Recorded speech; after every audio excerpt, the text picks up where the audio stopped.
Très chers amis amateurs francophones de thé, bonjour et bienvenue chez moi, Stéphane Erler. Où que vous soyez, que vous soyez en Belgique, en Italie, en Israël ou en France, mon pays natal. Maintenant je suis à Taïwan, je suis donc Stéphane Erler, le fondateur du blog Tea Masters, que j'ai fondé en l'an 2004, donc ça fait déjà 17 ans que je fais ça, et puis également de la boutique de thé, tea-masters.com. C'est la boutique en ligne où je sélectionne les fabuleux thés et accessoires de thé que je trouve à Taïwan et que j'expédie pratiquement partout dans le monde, pratiquement 39 pays, parce qu'il y a encore des restrictions Covid, vous verrez ça sur ma page. Mais en tout cas, vous pouvez, dans la plupart des grands pays, vous pouvez me passer commande, pas de problème. Alors, si vous me suivez aujourd'hui sur Facebook Live, vous pourrez poser vos questions à propos de ce cours ou bien du thé à l'issue de la vidéo.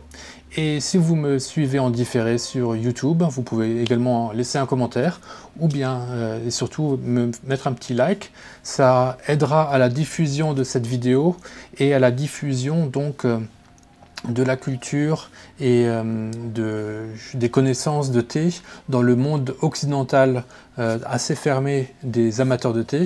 Et je crois que en diffusant toutes ces informations-là, j'aide quelque part à améliorer la qualité du thé que vous buvez, même si vous n'utilisez pas forcément mes thés et mes accessoires, mais on est dans des principes universels, donc qui s'appliquent pour tous les thés et pour toutes les porcelaines, toutes les thé air dishing.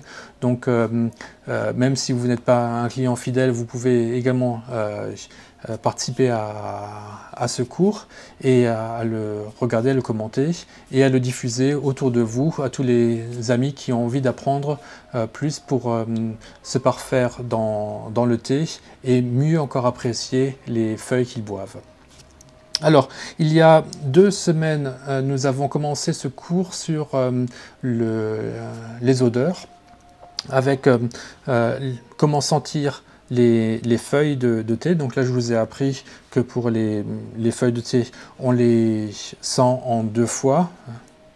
D'abord court et ensuite long, pour que les récepteurs à l'avant et puis dans tout le nez soient stimulés.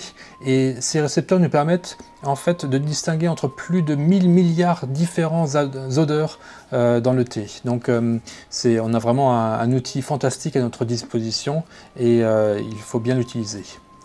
Il y a 1 semaine ensuite, je vous ai montré comment cette fois-ci sentir les odeurs de l'infusion.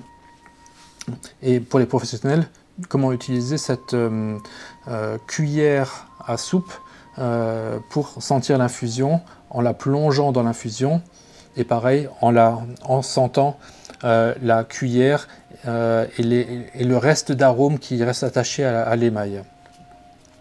Par contre, on a également senti l'infusion sur la tasse, comme ça, et également on l'a bu, et en buvant le thé, on a d'autres récepteurs d'odeur qui entrent en jeu, qui sont situés cette fois-ci dans la bouche, et donc qui complètent encore plus le profil d'arôme qu'on peut sentir, pas simplement avec le nez, mais également à travers la bouche et le palais. Donc ça, c'est ce que nous avons vu la semaine dernière, et cette semaine, nous allons cette fois-ci parler de comment sentir les feuilles qui ont été infusées. Alors, il y a plusieurs étapes. Là, je viens de les infuser 1 fois ici, alors je propose de les infuser une seconde fois. Alors là, on va dire que je suis en mode professionnel pour sélectionner un thé ou bien pour le tester. Ici, je suis plutôt dans un mode où j'ai fini d'infusion un peu plus douce,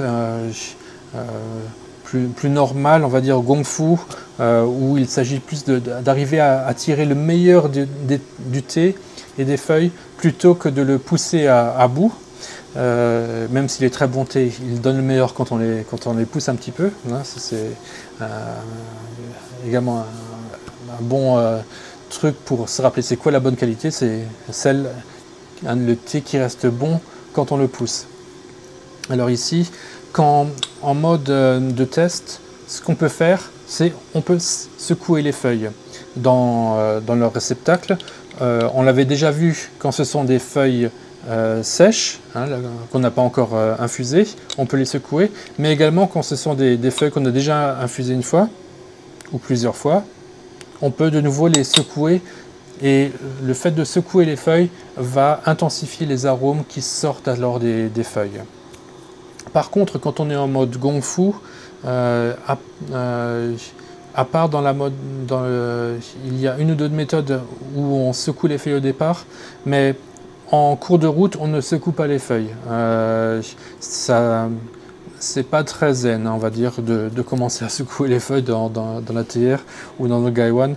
Ça ferait un petit peu bizarre.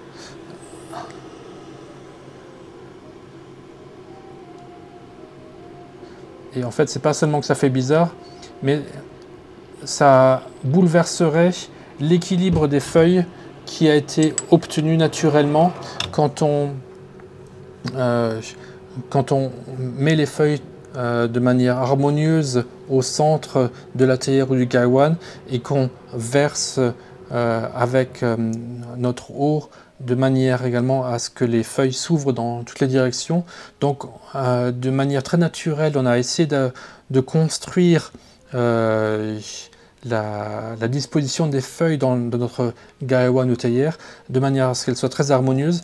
Donc ça ne se fait pas ensuite de les secouer, parce que ça voudrait dire qu'on rompt, qu'on casse l'harmonie obtenue de manière naturelle. C'est pas grave si on teste, parce qu'on ne veut pas avoir le meilleur des feuilles, on veut voir plutôt les défauts.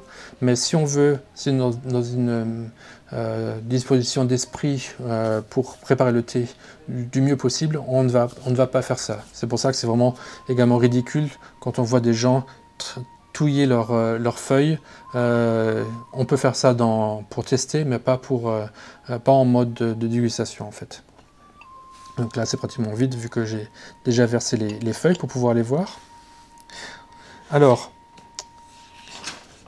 donc on a vu déjà la différence entre les professionnels et la manière normale de déguster. Maintenant, pour sentir les feuilles, à la différence de l'infusion, on va un petit peu de nouveau revenir, c'est quoi du thé? Alors le thé infusé, c'est de l'eau et des feuilles. Mais ces feuilles, la manière dont on verse l'eau, c'est pour obtenir en fait une harmonie dans les arômes qu'on extrait des feuilles. Parce que les feuilles, le thé, c'est le résultat de différents traitements sur les feuilles de thé. Donc il y a d'abord les feuilles qui sont le résultat d'un sol et d'un arbre, et ensuite d'un environnement, d'un climat. Donc ça c'est la feuille dès qu'on l'accueille dans la plantation. Ensuite cette feuille elle est amenée à la manufacture chez le fermier, et lui pour les oolongs et pour les thés rouges et pour les pu'er aussi, on va pas un petit peu pour les thés jaunes, beaucoup moins pour les thés verts et blancs. Mais en tout cas, ensuite, il y a une deuxième étape. Après la cueillette, il faut toujours transformer les feuilles pour les sécher. Et pour la plupart des thés, à part les thés verts, on va un petit peu oxyder les feuilles dans cette deuxième étape. Donc, il y a un deuxième changement d'arôme qui s'opère avec cette oxydation, qui a il y a parfois plusieurs étapes dans l'oxydation, le flétrissage et puis quand on les secoue, et le bruising, et puis également à la fin quand on les roule en boule par exemple.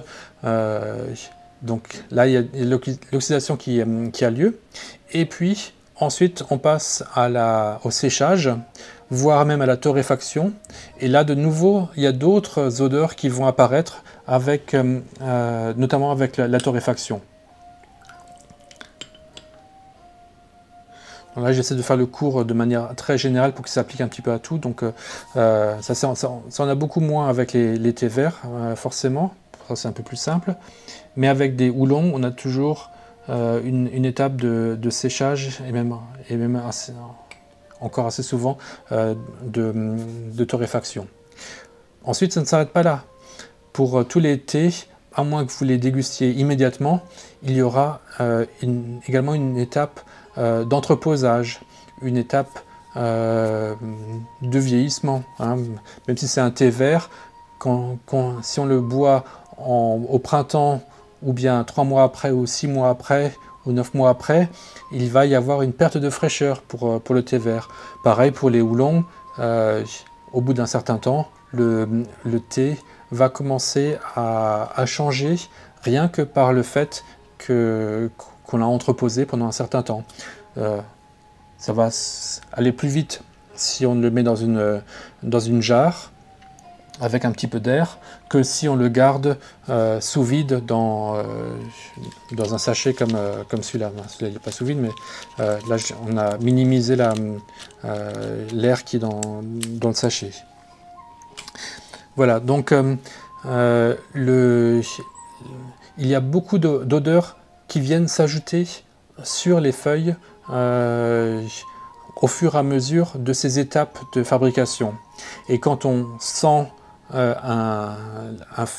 les feuilles au départ, hop, comme ça, souvent ce qu'on va sentir, c'est la dernière étape de fabrication. Ou bien même, et surtout d'abord, c'est la fraîcheur. Est-ce que c'est un thé qui... la première information qu'on a avec les thés, avec les feuilles sèches, c'est est-ce que le thé il a perdu en fraîcheur ou pas. Et maintenant, après avoir infusé une fois ou deux, ce qu'on va avoir, ça va être plutôt l'information sur sa torréfaction. Et au fur et à mesure qu'on infuse, on va revenir dans le temps sur les étapes de production. Hein, au bout d'un moment, on va avoir les odeurs d'oxydation. Et même ces odeurs d'oxydation, quand on pousse vraiment les infusions très fort, elles vont encore diminuer. Et ce qui va nous rester à la fin, c'est l'odeur de la feuille pratiquement brute, quand elle a été, un petit peu comme quand elle a été cueillie, avec beaucoup d'odeurs du sol, du terroir. Et donc, autant dans l'infusion, on essaye d'avoir un mélange de toutes ces odeurs en même temps, de la feuille, de l'oxydation, de la torréfaction et de la bonification du temps. Ça, c'est l'eau qui permet de sortir tous ces arômes en même temps des feuilles. Par contre, quand on sent les feuilles infusées, l'odeur qu'on a qui est maintenant en surface, ça va être plutôt l'odeur à un moment précis de l'étape de fabrication du thé. Et c'est pour ça que c'est intéressant de continuer à sentir le thé après chaque infusion pour voir l'odeur des feuilles. L'odeur des feuilles va également être un peu différente selon qu'on sente directement les feuilles ou le couvercle du Gaiwan ou bien le couvercle de la théière. Ça, c'est toujours un petit peu plus raffiné, un peu plus fin. Là, on a plus de force. Il y a des choses un peu plus brutes aussi. Et à quoi ça sert aussi cette information sur les odeurs. Donc on a ça nous permet de retourner un petit peu dans le temps pour voir un petit peu à chaque étape qu'est-ce qu'il y a eu comme process pour cette feuille. Et c'est d'arriver à sentir la feuille d'origine. Et quand on arrive à ce moment-là, on a également l'information, tiens, maintenant les odeurs ont beaucoup baissé en intensité et donc les feuilles ne vont plus avoir grand-chose à nous donner dans l'infusion et il est temps d'arrêter d'infuser le thé.